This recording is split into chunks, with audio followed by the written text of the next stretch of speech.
அப்ப மிகப்பெரிய அளவில் அந்த கடைகள்ல எவ்வளவு நாள் நடக்குதுண்ணா? அது தொடர்ந்து இப்போ ஒரு 6 மாசம். அதுதான் சார் கடந்த ஆட்சியில் கொண்டு வந்தது. அதான் பதில். இது எல்லாமே கடந்த ஆட்சியில கொண்டு இல்லை வந்தது சார். அது எல்லாத்து மேலேயும் அதான் ஒரு செகண்ட். இது எல்லாமே கடந்த ஆட்சியில கொண்டு வந்தது. இது பொதுமக்களுக்கே தெரியுது இது தப்பான ஒரு விஷயம்னு. இது அதிகாரிகளுக்கு நிச்சயம் தெரிஞ்சிருக்கும். ஆனால் அதை தாண்டி அதுக்கு அனுமதிச்சிருக்காங்கன்னா அது உண்மையாலும் கண்டனத்துக்குரியது, தண்டனைக்குரியது. அது இந்த FL2 ஃபஸ்ட்டு என்னென்னா, இந்த துறை ரொம்ப பெரிய துறை. நான் அதுக்கு முன்னாடி சொன்ன மாதிரி ஒவ்வொரு ஸ்டெப்பாக உள்ளே எடுத்துகிட்டு வரோம். முதல்ல அரசுக்கு வர வேண்டிய வருமானம் அரசோட கஜானாக்கு வரணுங்கிறதுக்கு ஒரு முயற்சியாக ஃபஸ்ட்டு முயற்சி எடுத்து அதில் மிகப்பெரிய வெற்றியும் பெற்றுட்டோம். அடுத்தது இந்த பாட்டிலுக்கு மேலே 10 ரூபா அது டெபாசிட் ஸ்டிக்கர் ஒட்டியிருந்தா கூட அது MRPக்குள்ளே வராமல் ஒரு 10 ரூபா போச்சுன்னா அது தனிநபருக்கு தனியாக போகுதுங்கிற ஒரு பெரிய பிரச்சனை. இதெல்லாம் இன்றைக்கி நேற்று பிரச்சனை இல்லை, பல வருஷங்களான பிரச்சனை. அந்த பிரச்சனையும் வர சட்டமன்ற கூட்டத்தொடருக்குள்ள அதுக்கான ஒரு தீர்வு எட்டப்படும் அப்படின்னு சொல்லி ரொம்ப ஒட்டுமொத்த துறையுமே அதில் கவனம் செலுத்தி தீவிரமாக ஒர்க் பண்ணிகிட்ருக்குறோம். 2 3வது இந்த கடைகளோட எண்ணிக்கை குறைப்பு. அரசு மருத்துவமனை பக்கத்தில், கோயில் பக்கத்தில், பேருந்து நிலையங்கள் பக்கத்தில் இருக்க மருத்துவமனைகளை கணிசமாக குறைக்கணுங்கிறது தளபதியோட உத்தரவு.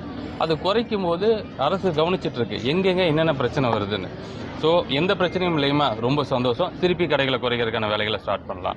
இல்லை இப்போ நீங்கள் சொல்கிற மாதிரி FL2க்கு நிறைய பேர் போகிறாங்க, மற்ற பழக்கங்கள் ஊடுருவல் வருது, கள்ள சந்தையில் மதுபானம் விற்குது அப்படிங்கிற ஒரு ரிப்போர்ட் வரும்போது அதுக்கு தகுந்த மாதிரி ஒரு ஸ்டெப் எடுப்போம். ஸோ இப்போ 717 கடையை முழுசாக மூடி ஒரு 2 நாள் 3 நாள் ஆச்சு. இனி அதை கவனிக்கிறோம் எங்கெங்கே என்னென்ன பிரச்சனை வருதுங்கிறத அதுபடி முடிவெடுப்போம்.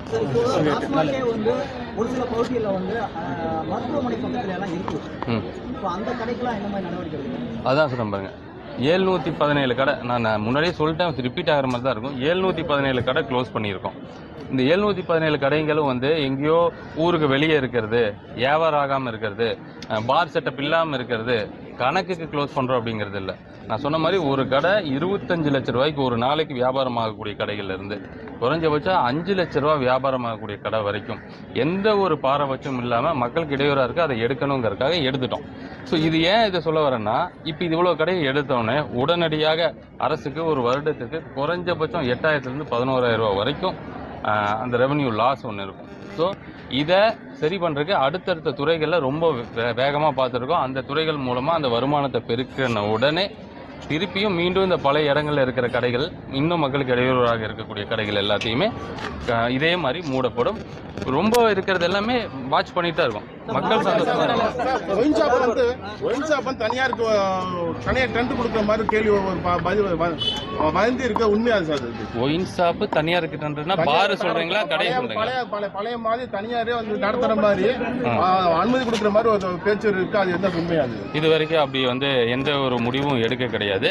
உங்களை மாதிரி ஊடகங்களில் வர செய்திகளை பார்க்குற நானே இப்படி இருந்தால் என்ன ஆகும்னு கவனிக்கிறமே தவிர இது பற்றி எந்த ஒரு முடிவு